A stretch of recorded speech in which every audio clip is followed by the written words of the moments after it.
Alright, who's ready for a bunch of expo dump one chapter before the game is over? I know I am. After defeating Burn's remaining troops, Roy enters the Dragon Sanctuary. He searches for the Dark Priestess to prevent a repeat of the Scouring. Here in the Sanctuary, Roy will learn the truth of the legendary dragons. All he knows is about to be proven wrong. And there you go, right? History is written by the winners. And I really like how Binding Blade incorporated that in here, because like it just... I don't know, it just goes to show you, right? Like, it makes you think about this game just a little bit more, right? The story, like, the lore and everything. Like, it's like, huh, why did the humans choose to lie about something like that, right? Like, obviously we know why, because it's all a game of power, right? And it also makes you kind of question everything to be like, huh, like, were we really the good guys? Or, like, we really couldn't coexist? Like, who started this war, right? Because in Arcadia... we obviously see humans and dragons get coexisting, right?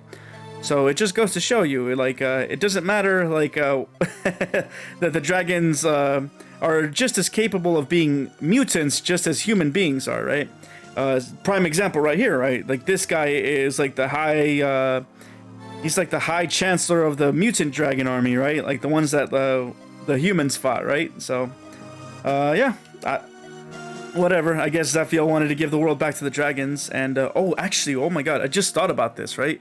The Dragon Gate is never referenced in this game, right? So, it's just crazy to think, right? It's like, is that kind of like, inconsistency? Like, because it's like, they never make mention of the Dragon Gate or even bringing dragons back into the world, right? Like, because, like, if we're giving the world to dragons, that would imply that, like, oh, hey, like, they're going to open up the Dragon Gate and then all the dragons are going to come back into this world, right? Like, you would think, but whatever. That's just, I guess it's a massive plot hole, but it doesn't matter because this theme is, man, this theme is fire. Like, oh my god. Like, I say this about, like, every track in this game, but, like, man, this is just such an amazing track. I think probably my favorite track in this game is probably Idune's battle theme. I want to say like that's the one right there. But you know what? Do I really want to put Milady? Yeah. You know what? I'll put her here. Hopefully she doesn't like she doesn't face crit right there. Like I think these guys are just strong enough to like take her out with not a crit, but like if one of them crits and then the other one hits, like I'm pretty sure that's enough to kill Milady by this point in the game, like unfortunately. So I hope she doesn't die because that would really suck. Like I really don't want Milady to die like that. So I should have picked up the chicken dragon because like yeah, we also have to what's it called? We also have to get Nime's dark rank up, and okay, actually, no, that's fine. If the other guy does 14, like, or even 15, like, Milady should be fine. As long as he doesn't do 16 damage and crits, like, we're good. So, yeah, like, yeah, I definitely want to get Nime's dark rank up, like, in this chapter. Obviously, because, like, this is the only time I'll be able to show off the apocalypse. Oh, okay, nice. I actually hope he crits. Okay, like just on some BM, like, oh my god, Milady lived on 1 health, you know, like just, okay, wow, Milady, softening these guys up, that's really good. What a team player, like, I can always count on Milady to do, like, the right thing. She's so strong already, like, I think she had, like, 2 blank level ups already, and what level is she? Oh yeah, I think she's had 2 blank level ups already, and it's like, I couldn't care less.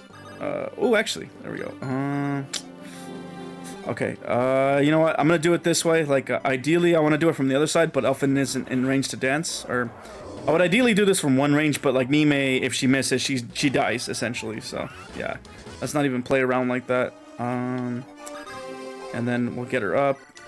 I'm debating if I should just kill that guy right now or not. Nah, I'll let him live. I want to get Nime going too, because like I definitely wanted to use the Apocalypse Tome, but like I think Nosferatu gives like double like what Flux gives, and every time she kills something, she gets more XP, or like she gets double the XP on top of that. So, do I get somebody that can reach? I don't think Fear can reach. Oh, actually, I don't need her to reach. Damn it! I should have healed with Sol. So, nah, whatever. I'll just kill with Roy, and then like I'll seize, and then I'll get everybody else moving. So, that's fine. And yeah, like it's a real shame that these dragons don't have 2 range. Like I feel like at the very least Yahn should have 2 range because and And for that matter, Idun should have 2 range as well, because, yeah, we're just gonna cheese them, and, like, I guess, if you have the legendary weapons, right, like, it's easy regardless, but it's like, the Binding Blade kind of trivializes this anyway, so, whatever. I'm trying to think, maybe I can finish this, super fast, ideally, or I can finish this in 2 parts, from the looks of it, right? Ideally, I get like 3 expo dumps out of the way, and then like I'll go from there. Like I'll get to the 4th room. I think there's 7 rooms total, so like I'll get to the 4th room, and then from there, like but before we seize, I'll end the part, and then we'll continue the story too, to kind of keep it fresh as well. So, but yeah, like I'm very much like interested in this lore, because it's just crazy to think that it just goes to show you, like, dragons are just as bad as can be as bad as human beings, right? Just because, like, you know, like, just because human beings do atrocious things, and, like, dragons are a little bit more, I guess, logical and cold with it, like, doesn't mean that they're, like, they're above, being mutants as well, right? Because, they basically destroyed this poor girl's, like, soul. Like, and, like, in order for them to, like, be like, alright, yeah, like, we'll use this divine dragon to, you know, make more war dragons, so that way we can, you know, survive. And I guess if you look at it from that perspective, right, like, I guess there's nothing wrong with surviving, right? But obviously, like, it's not as simple as that either. Oh, yeah, like, there's more to it than that, you know? It's like, you don't have to be a mutant to survive. Like, honestly, like, they probably could have coexisted, but you already know how it goes. Ooh, okay. This is fine. Like, I'll just kill this guy and then keep going. And oh, okay. No, yeah, this is a kill. Okay, I was gonna say, like, I don't think this is a kill, but it is. So, oh god. Yeah, okay. Okay, I gotta check those guys' stats, and of course, you know, my lady gets a blink level up, but it's okay. She doesn't need level ups at this point. She's god tier. She's goated at this point. So, ideally, I want to have Faye kill Yahn, but I don't think I'll be able to do that. Like, I just like doing that for, like, the sake of BM, right? Like, I also I really like when I can do that. So, what the hell? I might as well bolting. I'm never gonna use this anyway, so might as well use everything at this point in the game, right? Because there's no sense in hoarding, and the fact that Luna doesn't crit here. Okay, I think that's still enough for Nime to kill, so I'm okay with that. I just need to make sure I get Nime in range, so okay. And unfortunately, these guys kind of don't move, which isn't bad, but like it just makes the chapter a little bit tedious as well. So let me just I'm glad I gave Nime boots though, like that way she can get to where she needs to get to, like, a lot faster. And of course I put the Worm Slayer on Milady, because, like, she's such a goddess that she can move anywhere and you know, not die. So actually, you know what, let me not move Fear right there. Like, I'm gonna get her killed. So yeah, I think she makes better use of, like, the Worm Slayer than Fear does, because she kills with it, and on top of that, like, it's not going to you know, since Milady has, like, 10 move, like, she can get to where she needs to get to relatively quickly. And I actually really like that Roy has 10 move. Like, that's I didn't mean to give him that many boots, but hey, like, I'm glad I did, because it just works out. So I'm just gonna speed up some animations real quick. You know, we don't need to be here all day either, you know, like, you guys have seen this game multiple times, right? So okay, I'm very tempted to do that, because, like, I want to get Elf in more range, but, like, I don't want him to die either, so let's not do that. And yeah, I probably should have reviewed this. Like, in fact, I think what I'm gonna do is I'm gonna look ahead into the story to see, like, I guess what what Yahn says, so that way I can kind of, like, summarize it as I'm talking about it. So, like, because I roughly remember, like, what he says. Like, he basically explains, like, how oh, nice, there you go. Now I got the Apocalypse Tome. Nice. He basically talks about how the dragons were defeated, like, the divine weapons caused the ending winter, and what else? Zephiel, obviously he contacts him, and, like, what I really like about FE7, like, when you get everything right, or, like, at the end of the game, it actually shows you that conversation between Yahn Zephiel, like how his smile turns like very wicked, right? Like I think that's such an amazing touch. And you know what? I'll do this so that I can show off the Apocalypse Tome, and then I can have Roy seize in one turn as well. So there we go. We can get moving pretty fast. So. Yeah, like these dragons, like the reinforcements, that they're really not that big of a deal, because if you go like at a relatively decent pace, like you'll get going. I guess if you didn't have Elfin and you didn't have boots, like I do, like it definitely takes a little bit longer, but at the same time, nah, like you can still get to it like relatively like fast. And oh my god, this is probably the best fear I've ever like had in my life. Like I think I gave her 1 energy ring, so like obviously she's doing pretty good for herself. Where's Elfin has it. Damn it. Okay, here's what I can do. I can dance for... Yeah, I'll dance for Geese, because he's falling behind, since he doesn't have boots, unfortunately. And then, there we go. That way I can show off the Apocalypse Stone, and I'll do it from right here. And then I can also seize, too. So, oh my god, yeah, we're going at a pretty good pace, honestly. Like, a lot better than I thought, and, 62% accuracy is not the best here, but, you know, I can at least show the Apocalypse, right? Like, please don't miss on the first play. Like, I hate when I show something off like this and it misses, so hopefully it doesn't. Come on. Yeah, there we go. I was gonna say, like, for God's sakes, you're sending this dragon to the Shadow Realm. It's like, how does that miss?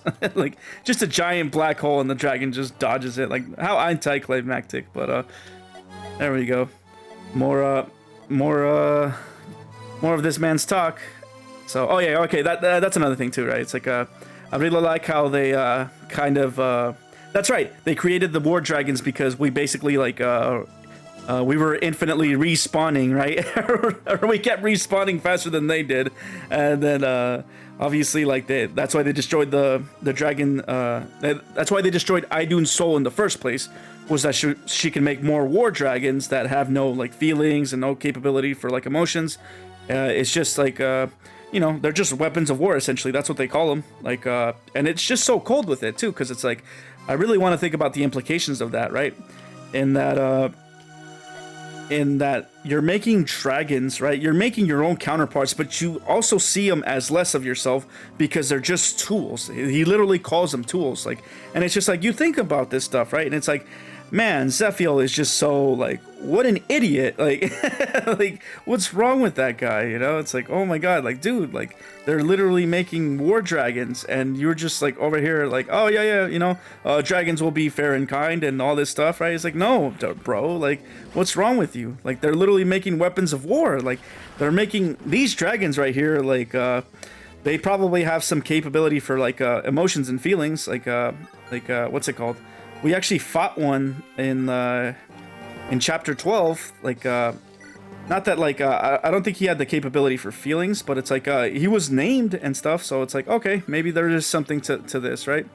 Maybe there is something to these dragons, and like maybe they're not as emotionless as we think they are, right? But like obviously they don't care about that. And oh, I should have healed up fear. Oh well. Yeah, whatever. Like, okay, so yeah, this is great, actually. We'll get more story time from here, and then we'll go into the next room, and before the next story, I'll cut the part, and then I'll review everything, so that way I can give you guys a much more, like, refined explanation of, like, how I see things, right? Like, because I feel like I have to look at the dialogue first, and that kind of, like, takes away from it, because I'm not as prepared as I should be, so... I apologize for that. Like, I just really wanted to... I just love this game, man. Like, I just wanted to get in here and just play it for you guys, and, you know, I'm just vibing right now, you know? So it's like, yeah, like, we're sending dragons to hell, we're sending them to the Shadow Realm, like, we're bringing Heaven's Light on these guys, all the things, right? And, of course, we got the Binding Blade just about to, like, seal all these clowns, and actually, that's kind of crazy, like, how, I feel like there should be, like, now that I'm thinking about it, right? If the what's it called? If the Binding Blade has the capability of, like, reacting to, like, the person's emotions or whatever, right? Like, I think that, what's his face? you should get like a certain amount of like just a little something extra for killing Yahn with the binding blade, because I feel like Roy would have enough hatred in his heart to like really like want him to die, right? And oh my god, these are terrible odds to hit. Like just something worse than like for Yahn, right? Like I guess Roy's not the vengeful type, but I feel like, I don't know, something like that would have been nice, right? Just to really show off like that the binding blade does in fact it goes off of the emotions of your of whatever character, right? So yeah, I don't know, like or the desires of the wielder, right? So it's like if he really wanted to like punish Yahn for like doing such an atrocious thing, I don't know, I think the binding blade should respond in that manner, right? But again, that's just me making things up, right? Like I don't even know what you would have gave Roy at that point, right? Like I have no idea. Maybe a trial map, an extra trial, I guess. I don't know, whatever. Like I'm really trying to think of like what you would get from that, right? Because obviously we get the best ending if you do that with Idun, but like I don't know, or maybe it's some more dialogue or something, you know? Like I don't know. I'm just literally I'm just trying to think of things at this point. That's just like how things work in my head, right? Like I'm like, okay, if you're gonna make a concept, like how can you like not only do it something to like it's satisfying for the player, but also like, you know, that just rewards the player's natural curiosity, right? And honestly, I think just some extra dialogue or just like just a satisfaction of like Roy being like, no, like this, not only did I kill this man, but I sealed him away so that he can no longer do anything. Like I guess killing him is just as bad, but like I don't know, some extra dialogue to like really show you like just how much like Roy really like despises this guy. So like I don't know, but I guess he has no reason to despise him because like Yahn is really just like, oh, it's just, you know, we're just battling for survival, that's all, you know. Ain't no hate in my heart. Like yeah, because technically there's no hate in this dragon's heart, right? Like he's literally just like, oh, we were just fighting for survival and we lost. It's literally that simple. And it's like, oh, okay, fair enough, but they're still cruel, you know? Like it's just because like they don't have any hate in their hearts doesn't mean they're not cruel. So, you know, just a little like you know, distinct thing. So, and of course here it is, what caused the ending winter, right? It's like, oh yeah, the dragons. I'm not gonna lie though, like that is some pretty like amazing human, like 5,000 IQ human gaslighting right there, right? To basically be like, oh yeah, like the dragons caused the what's it called?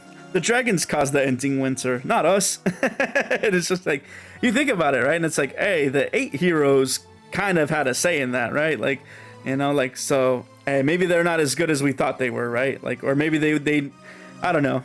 It's just one of those things, right? That makes you really think about like the mythos of everything, right? And honestly, I wouldn't mind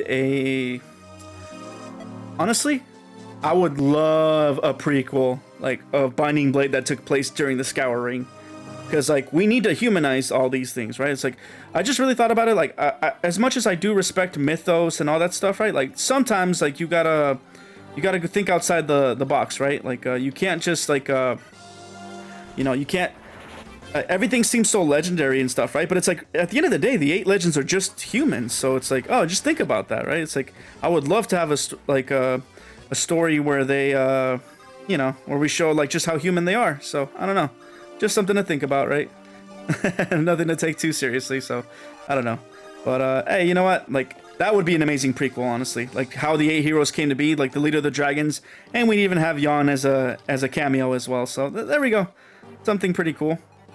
You know, yeah, I don't need to rescue Roy. Actually,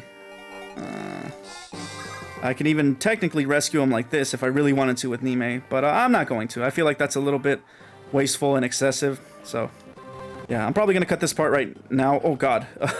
Geese, man. Please, like, don't die to a 1% crit. So alright, so yeah, you know what? I'll probably end it on this turn, just to keep everything going. You know what?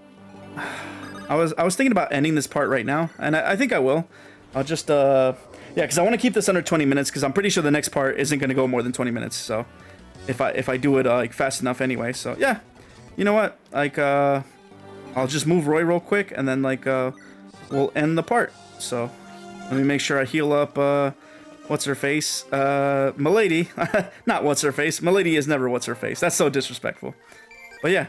Oh, nice. Saul finally remembers he has good growth rates. So yeah, thank you very much for watching.